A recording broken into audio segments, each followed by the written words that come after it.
of time. So may I request Dr. Ketu Ramachandra Shekhan to please share his thoughts.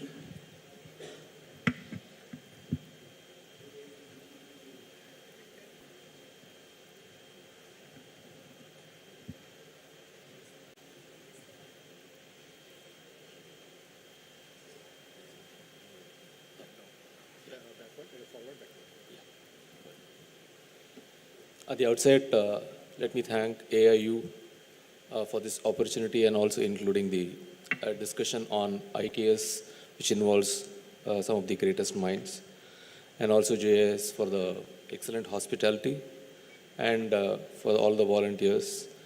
And respected Chair, I have admired you, have listened to you in multiple forums speak. Let me commit.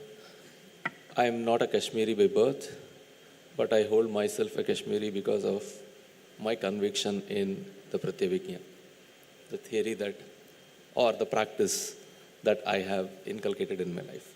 So quickly going on to the topic, I'll just take very quick minutes because apologize if there are any jumps in my presentations because I misread the mail and I had prepared a very long presentation. So I had to very quickly cut it short. So coming to the IKS, Professor Ramanathan had already set the tune to define what is not IKS. And incorporating IKS in academia or mainstreaming IKS does not imply chest thumping.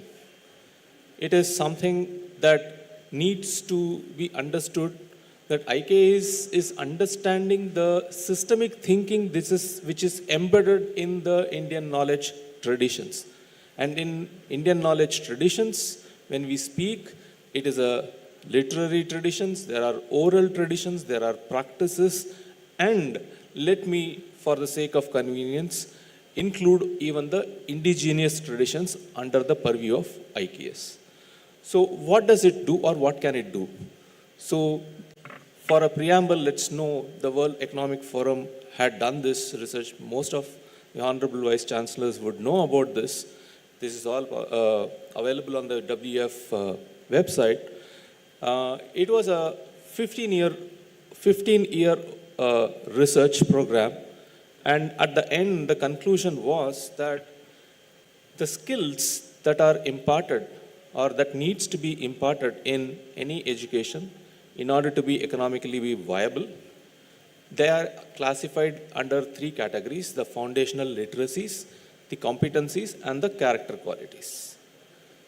And this is called as a future-proof skills, because the ability to acquire the knowledge, skills, and attitude, which was the part of the discussion in the previous about the skilling. So it is all about skilling. And it is only that would ensure the sustainability of an individual in a given work environment. So going by that, the foundation literacies, we will see that many of or much of our curriculum is heavily slanted or laden towards the foundational literacies. Not much attention is really paid in a very honest manner to either the competencies or the character qualities. Now this list was once again refined in 2015. This started in 2008. In 2015, they came up with the first list of skills and then refined once again in 2020. So this is why I'm saying that it's almost a result of a 15-year-old long survey and study. Then, when you look at the kind of skills that are mentioned there, the complex problem solving, critical thinking, creativity, coordinating with others, emotional judgment, these are considered to be the key skills which are expected for a person to excel. The literary skills ensures employment. The second set ensures that the person will perform. The third that is the emotional skills, ensures that he excels. So what we need to look at IKS is that it holds immense potentials in its various streams in imparting these top 10 skills. So we at Siddhanta Knowledge Foundation, when we worked on developing the courses for the IKS, we had also done almost an year and a half study of the available materials and the methodologies used, and devised a pedagogy which I will try to speak at towards the end of the talk. The gap analysis was that most of it which goes by IKS is either falling under the historical studies, so it is just giving out the list of what was available or what was, so that is the kind of the thing, and it goes under the name of the IKS education. Or, as Professor pointed out, many unsubstantiated claims goes by the IKS. So what defines Indian knowledge system? I'll quickly think, yeah. So before that, it's very easy for us to accept that, okay, Mohenjo-daro, Harappa, we were there, and in the golden age of Guptas, we were so prosperous and kind of thing. But it is very hard to imagine, even for many of us in this room, to consider that India was very, very prosperous even in 1700s. To an extent that it was contributing to almost 25% of the global economy. Once again, this is from the World Economic Forum website. So, because we have been taught otherwise, we have been made to we have been convinced otherwise that Indian history went through a dark phase. And we are talking of 1700s, which definitely comes to our mind as the dark phase. So I don't have time. I had done that in my initial presentation. There are statistics to prove otherwise, not just statistics. I'll just give one sample. The University of Madras in 1975 conducted, the statistical department conducted a survey of Chengalpattu district, which is a district next to Chennai. And the finding was that the average earning of an mid-level farmer in the year 1785, based on the data, was ₹7.50. This survey was conducted in the year 1975. And in the year 1975, the average earning of a mid-level farmer in the same Chengalpattu district was ₹2.50. In 1785, it is 750. In 1975, it is ₹2.50. It is all published. It's there in the Madras University publications. Economic Survey of South India. That's the name of the book. And there are countless examples to show otherwise. And also, if we were contributing to this kind of economic progress, we had this kind of an economic progress, then if we reverse engineer to understand what contributed to this economic progress, we will understand that we were always a knowledge-centric society. Because if there is a development that you see, it is dependent on knowledge process. And the 4 knowledge process accepted to measure development is knowledge generation, knowledge adaptation, knowledge dissemination, and application leading to economic prosperity. So if we have seen economic prosperity, all we have to do is back work, and we will know that we had a very, very robust knowledge process made available. So what IKS should be doing now is to tap the process, understand and tap the process, because process is very, very robust. At times, the findings may or may not be very relevant today. But the process, understanding the process is I will very quickly do that. So what we mean is, there are knowledge is accumulated by practice, and techniques are derived from the practices to train the next gen, and the principles which are discovered about the operation of the nature as observed. So the principles are derived. So this was the process that was followed across the knowledge domains in the IKS. So we define Indian knowledge system as a robust knowledge system which had the curation of knowledge. So new information was discovered or invented, as the case may be. It allowed validation and refinement. We call it as parishkara. Even from any Shastra Grantha to an application-oriented text. This parishkara or refinement was something that was insisted and emphasized upon. So, to just show what it means, Adi Shankara is considered to be one of the foremost Advaitic scholars. Okay, many parts of India he treated as an avatar of Shiva and all that. But even to his work, if we can imagine that there were subsequent parishkaras that were applied by subsequent commentators, then we will know, or we can infer the kind of importance that validation and refinement was given in the knowledge system as a practice. The third is, once again, the error removal, which becomes part of it. So this was very robustly followed. So do we do that today? How can we bring it into our curriculum and into our pedagogy? This is something that needs to be considered. This is just a tidbit for you. So, how much of the research is real research? That's a big question mark which we need to address. So, Indian knowledge system, we know, has a method of organizing.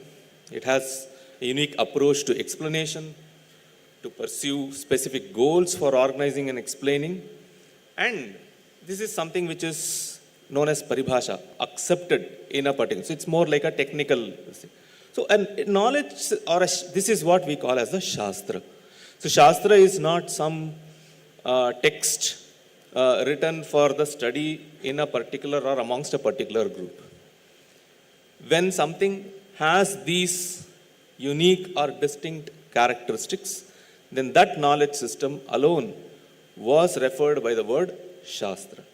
And we had multiple Shastras. And the uniqueness of the Shastra is that it is, or it has that robustness built into it to be adapted to different scenarios.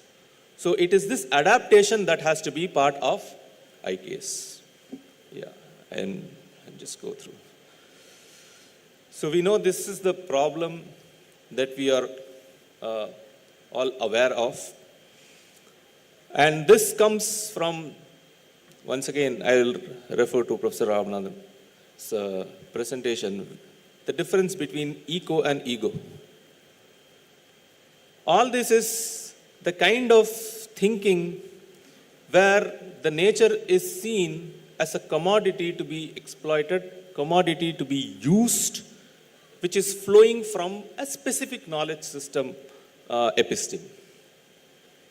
Whereas the Indian episteme is where we see the interconnectedness of life, not just human, but every living being. Not only this, interconnectedness in the knowledges and processes also. So how do we do that? We have a hierarchical system of knowledge dissemination, wherein there is an experiential wisdom which we call as the Paravidya, which caps. It is followed by the pure sciences, which we call as the Vidyasthanas, which are sciences or theory. And based on these sciences or theory, we have practical arts and crafts, which forms the lowest this thing of the pyramid, which are Chatushashti Kalas, and it is these Chatushashti Kalas which were the bread and butter of the general public. So this was the hierarchical model on which the IKS was structured, wherein interconnectedness amongst the subjects, amongst the discipline, the multiplicity of a particular discipline was all inbuilt. And this is what Fritjof Capra speaks of as systemic thinking. So this is the need. And if this is the need, then this issue, we have it very, very robustly addressed in our knowledge system. Probably any other knowledge system which is based on ecological thinking. I don't want to use the word ecology because that itself is born from a very different necessity. We always be considered ourselves to be part of nature. So there was no ecological thinking in India. Ecology comes when they started, the West started seeing the exploitation of the nature and a discipline to remind that it needs to be protected, which was ecology. Okay. So how do we do this? I'm coming to the end. I'll just leave 2 minutes. So how do we do this interconnection, and how do we robustly integrate this? So we, at our this thing, this is the foundation of how IKS courses should be made or should be designed, wherein we address the different aspects of human existence. There is an emotional aspect which is manas, and it is satisfied by ananda. And there is a very intellectual, which is more fed by the prana or buddhi. So there is an intellectual, so we have multiple levels of experiences which we need, or expectations that we needs to be satisfied as a person. So an education system has to address all these. So we have aesthetic sciences, we have objective and the methodical sciences. Then we have, like Professor Rana was mentioning about the cognitive sciences or consciousness studies. All these, so the textual material, the primary material needs to be from the original source, not from the translations. That's very, very important when an IKS syllabus or a course is being developed. And then, once that is done, then how do we apply it? Apply it to the contemporary disciplines which can be influenced by this. So what we have achieved is, we have a contemporary discipline which we are addressing, but since we have used the source material which is multidisciplinary in nature, we have tried to connect multiple aspects of concerning a particular subject matter. So what does it do? It ensures that we are meeting the sustainability development goals. IKS is most suitable to ensure that the sustainable development goals are fulfilled in the society when adapted. This was the hierarchical scheme that I was talking about, wherein you have the Anubhava, the pure sciences Vidyasthanas, and the Chatushashti Kalas, till which the Anubhava is dripping as a trickle-down effect. So we recontextualize, and this is how we have proposed and we have developed courses. We have developed an indigenous Shastric pedagogy on which the courses are built, which goes like this. We train on certain meta-learning skills. Then we mine the sources. The sources are the Chatushashti Vidyasthanas. Then the adaptation of that for the contemporary innovation. And then what is to be achieved, the purpose of life, which is the final purpose, is the prosperity and the fulfillment, Nishreyas and Abhyudaya, which is the final goal of a sustainable life in the planet. And I can say, with my limited exposure, IKS courses, if properly planned, executed, and adapted in such a manner, we will be able to show the world what sustainability or how to achieve sustainability is. Thank you for the opportunity, and Thank you. sorry if I have overshoot my time. Thank you very much, Dr. Ketu Ramachandran ji.